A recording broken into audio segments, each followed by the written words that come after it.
Hi everyone and welcome to a new video. You might recognize this car if you've seen my last video. I did a review on this car. This is the car that I daily drive these days and it was given to me by my late grandfather. I like it very much. It's a great car, but for more on that, watch my previous video. On today's video, what I have for you is, I'm going to talk about everything that's wrong with this car, and considering all things that are wrong, I really want to fix the majority of things as much as I can. I don't want to fix everything in one go. I want to keep doing it because I'll go bankrupt otherwise. There were some things that were fixed yesterday. There are some things that still need to be fixed, quite a lot actually. As I said, there are a lot of things wrong with this car. I want to show you all of them. And bear in mind, there are plenty of things wrong if you start poking around. But overall, it's in good condition. Overall, it's very good. But there are some things that need to be fixed. After all, this car is 34 years old, if I'm not mistaken. Yeah, 34 years old. So there are things bound to be broken, and so is the way. The car has broken things, you fix these things. I want to be as involved as possible doing these things, but for me it's a bit tricky because an airplane. It's relatively complicated because some things I just don't have the knowledge, other things I do not have the space. That's why I'm filming here in the street next to a motorway. It's not ideal. We will make do with what we have right now. Anyways, let's go ahead and show you everything that's broken with my car and make me a little bit sadder once again. In case you saw my last video reviewing this car, you might have seen me doing this and saying, oh yes, it's very comfy. Well, yes, it was rather comfy because one of the issues this car had, which no longer has, because my friend and mechanic, he completely renovated this suspension setup. So I went in to have a service. Just regular oil change every 10,000 kilometers, more or less. And I asked them, okay, take a look around. I'm hearing some noises. Please let me know what needs to be changed, what's wrong with it, so that I can then decide, okay, I want to do this, I want to do that. They took a look and it turns out that the rear dampers, they were completely shot. Rear bump stops, shot. Completely new shocks in the back, new bump stops as well. There was also in the drive shafts, the boots, two of them were a bit torn, and another set of them, they were splashing grease all over the car. So I had those redone, and now it's properly good. The guibo for the diff, where the prop shaft attaches to, it was also a bit broken, and I got that changed. Another huge thing that this car had, I tried recording some video. I'm not entirely sure if I was able to capture the sound that it did, but this car at around 50, 60 more or less, regardless of gear, it would vibrate like crazy and it would make a hell of a noise. I didn't really know what it was, but then when they inspected the car, they found out that the center support bearing for the prop shaft, it was completely torn.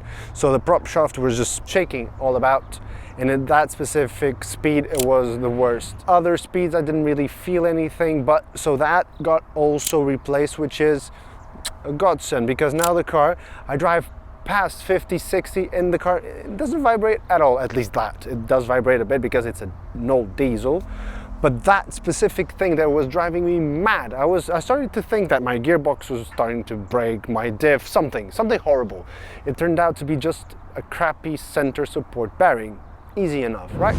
As bad things always come in pairs, turns out that the rear shocks, the rear dampers, weren't the only dampers that were shot, actually. The front ones are now also brand new. New dampers, new top mounts, new bump stops. So suspension on all four corners has been completely overhauled. I did mention on my video that the car was very soft, very supple. And yeah, now I understand why it was so supple, because I mean, it was riding on springs. There was no damper involved in the equation, to be honest. But now at least the car rides, it's much tighter in the sense of suspension. Yes, it has lost that little bit of fluff that it had before, because, so as I said, it was simply springs doing the suspensioning of the car, and now there is a damper there to prevent the spring from doing whatever the hell it wants. Now the damper is also helping body roll and the overall control of the car. It does come at the expense of a little bit of ride comfort. Just that layer of fluff is gone, but it's still very comfortable. Another thing they did, and thankfully so, is they sell they have for sale these steering repair kits, because this steering, I don't think it's got a rack. No, it's definitely not a rack. It's not even a steering box, I think. I don't really know how it works. I just know it has a lot of tie rods, something like that. A lot of metal bits and a lot of rubbery bits, which were very old already. So they repaired the bushings on the entire steering of the car. And now it's super tighter. It's much tighter, and that's what he said, right? But it's much tighter, the steering. It's much nicer to drive. There's basically zero slop. Of course, at motorway speeds, it still has a little bit of dead play in the middle, but I think that's just normal. But in terms of slack while driving and noises coming out of the steering, that's completely gone. So the steering has been completely refreshed, as you can see. And the result, it's incredible. It's actually, so if you've got one of these old cars and you're thinking that it's a bit sloppy and you are willing to spend the money, go ahead, do it. Spend on this repair kit. The repair kit isn't all that expensive, to be honest. The labor might be a little bit expensive, but it will spruce up the steering for this old car quite nicely. So another thing that's broken in this car, it's this. It's shot. Doesn't work, the strut. I haven't really bothered to change it, to replace it, because this car, it's one of those Mercedes that does this. It goes into service position, which, I mean, it renders this a little bit unnecessary. Although it is convenient, it is a bit unnecessary. As you can see here, new top mounts, both sides. This strut shot as well. Another thing wrong with it. While we have this puppy open, it's an old diesel car. It's got some leaks here and there in the engine. They fixed a leak. There are some leaks here, which we are looking at. We are keeping an eye on so that they don't progress much. I mean, it's bound to have some leaks, right? One super annoying thing that was happening to this car, and no longer is because they took care of it. This right here, this is the throttle actuator. It's got a cable that goes to the throttle pedal.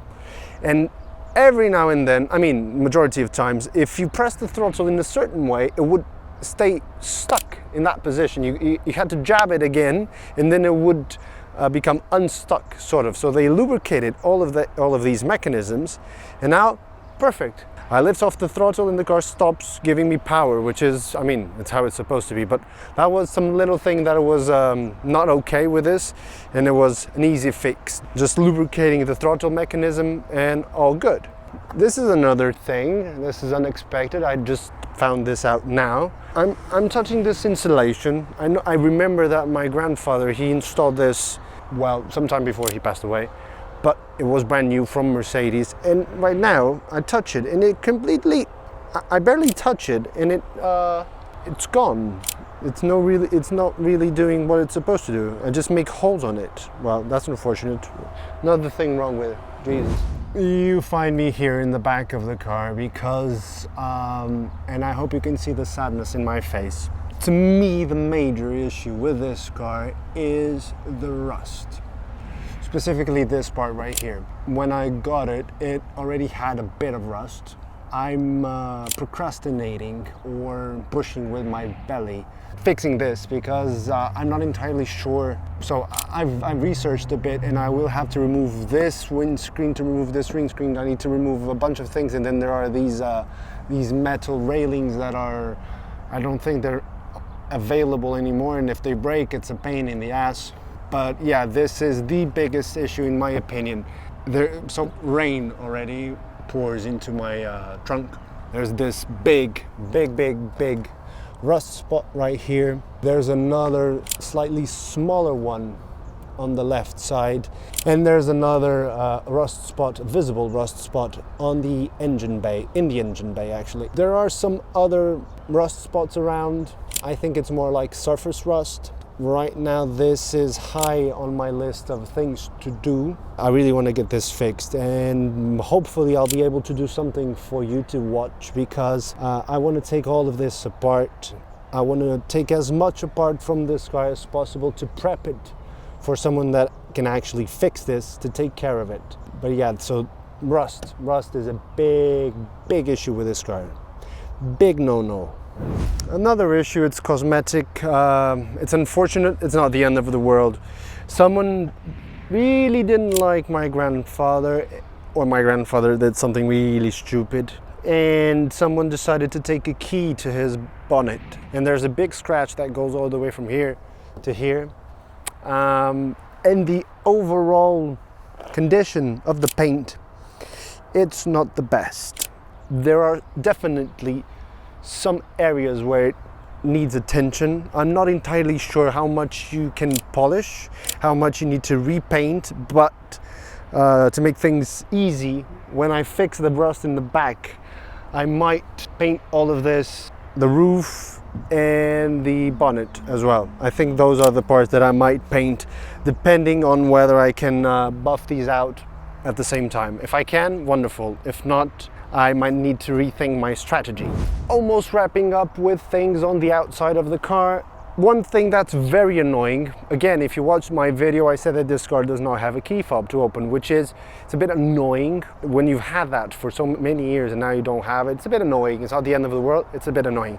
But it gets extra annoying when one of the locks decides to quit working. And the funny thing is, so this is the driver door. It stopped working for the locking function. I can put the key in. There's no issue with that. I can open the car. It doesn't let me close the car. It will not rotate. There was a point where sometimes I needed to wiggle it a little bit. It got progressively worse, and now it simply doesn't work. That door and the trunk are my last resort to actually closing the car. I know it's easy to remove this. I'm not entirely sure if I can find someone that can fix the pins inside. I think it's the pins that got broken, but definitely it's quite a bummer. One thing that gets a little bit on my OCD is there is this fuel neck seal or gasket or wherever it is, this rubber bit, and it's always looking a bit wet. I'm not entirely sure who's to blame, but I've got a new gasket to fit, and I'm going to attempt fitting it in a later date while I fix some other things in the car so that I can show you. But yeah, this definitely something to address, because I think sometimes it smells like diesel inside the car, and I do think that this is a culprit, because this is like this is a barrier between the fuel tank and the trunk. Moving on to things wrong inside the car. One annoying thing, and I do think I can fix it. I'm going to try, so I'm gonna make a video where I fix this thing, the other thing, all of these little things that I can get my hands on. The seat belt. You put on the seat belt, you take the seat belt. Right now it's working, funny. It's like it's going to the mechanic. When you go to the mechanic, everything that you wanted to complain about the car suddenly just goes away. Yeah, it's not acting as bad as it is actually, but this seat belt and the passenger seat belt, they sometimes they fail to retract the back seat also. So I think it's just a matter of cleaning them Not sure, but that's something else wrong with this car. Another thing wrong with this car, so this little adjuster thing for the driver side rearview mirror, it broke. One other sort of annoying thing that's broken, and you're not going to be able to see it right now, but hopefully I'll have some footage. When you turn on the lights, these lights that illuminate the dash, it has there are 3 or 2 lights that they project light onto the dash. It's not backlit, and one of them completely dead. The other one, it has a mind of its own, so sometimes it works, sometimes it doesn't, and then it causes me to bang on the dashboard, sometimes very lightly, sometimes very hard, and it does come back on, because driving at night, not knowing how fast you're going, I mean, that's a recipe for success. While we are here still, another thing that doesn't work properly, the fuel gauge. So I've ran out of fuel in this car twice. My partner ran out of fuel once because, so you've got here the little R. I don't know if you can see it, hopefully yes, but you got the R for a reserve fuel. It doesn't have any fuel. So when it reaches the dash right before it, it's completely empty. So right now I'm running out of fuel, but so the sender unit in the fuel tank, it's got a fault. So that needs addressing as well. It's not major, just have to remember that fuel ends at that little dash. Another thing that's not good with this car, blinkers. It's a feature that we all love. We don't really pay attention to it because it's seamlessly entered our lives. But self-cancel turn signals. So usually when you do this and you go back to the center, yeah, this does not cancel at all. Left or right, it just doesn't cancel. So I have to manually cancel it. It's not a big deal, just not as convenient as having that feature. Another thing that doesn't work in this car, the radio. It works, I can turn it on.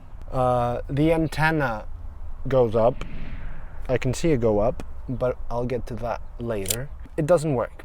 The only time I got this to work was when I drove it back from where the car was stored. I put on the radio, so I understood that it didn't work. I left it on for some reason, and all of a sudden it starts blasting from that speaker right there. No matter what station I go to, nothing comes out. I mean, it's unfortunate, but it gives me an opportunity to listen to my V10. I have a V10 in this car, so I can listen to that instead of the radio. Tying all of this together, the rear antenna, it does not go up all the way. I'm not entirely sure why. Maybe it's a bit rusty or corroded, something like that, but the antenna, it's got more to give. It doesn't go all the way up. I don't know if that's related to this, but I don't think it is, because even when I put the cassette on, it does not play. So those two things are broken as well. And while we are here, I think last, not entirely sure, but this little thing, so there is this little slider right here. This little slider, this is not original. I already have the part in my house.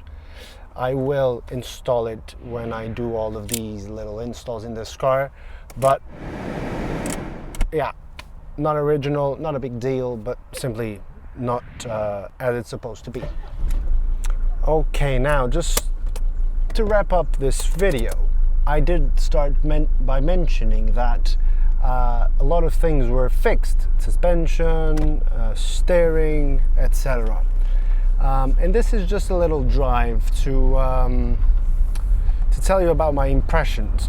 But the first thing that I noticed when I drove the car was, okay, everything is much tighter. Steering is tighter. The whole car feels tighter and more quiet. There were some noises which I thought, okay, these are noises from a very old car. Yeah, it turns out no, it was just simply a warning. It's an old car, yes, it's got noises, but I think the majority were due to just worn parts. This car, so the parts were fitted.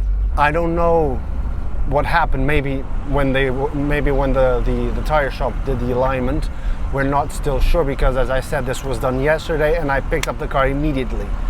I was the first one to drive it.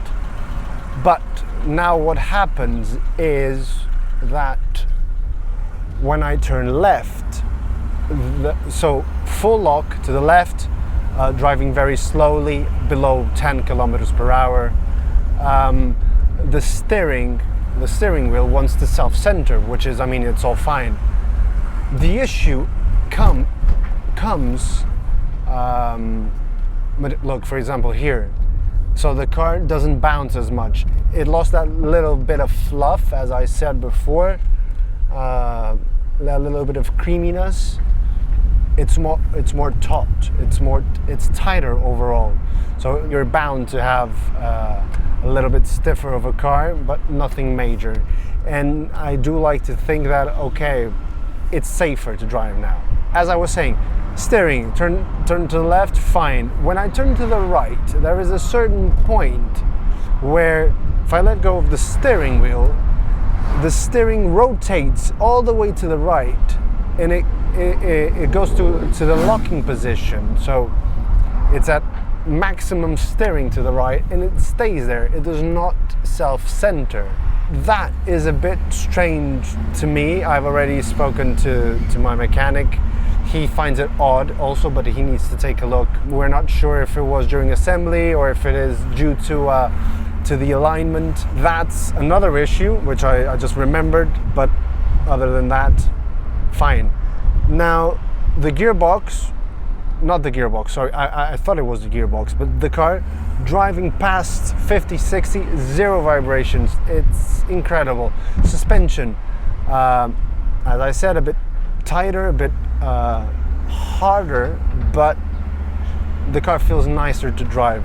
It's like you're driving what I imagine to be a brand new car off of the lot in 1991.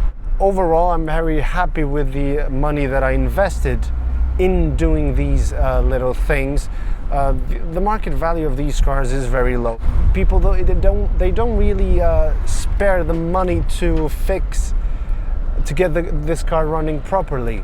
But this car's got sentimental value, and the maintenance that it was done to it, in my book, 100% worth it. That's it for this video.